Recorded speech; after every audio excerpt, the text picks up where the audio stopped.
Three things I'm keeping at the top of my mind when I make my patients their TMJ orthotics.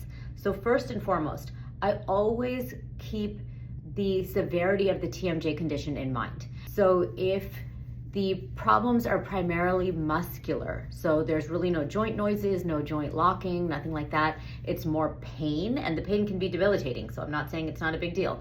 But if they're more muscular and there's more pain rather than actual jaw joint problems, then typically the prescription built into the orthotic does not need to be as strong as it needs to be when the problem is an actual joint problem, like when the jaw is locked closed.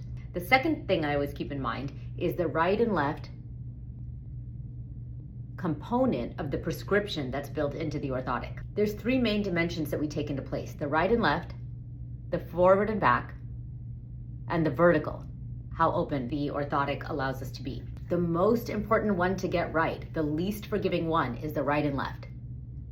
The most forgiving one is the vertical one.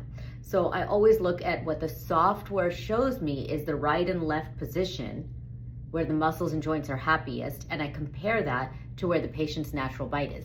So that's the second thing I keep in mind. And the third thing I keep in mind is making sure to make the tongue side of the orthotic, the inside part, as thin as I can, because the thicker it is, the harder it is to speak. So those are the three main things I keep in mind when making a TMJ orthotic.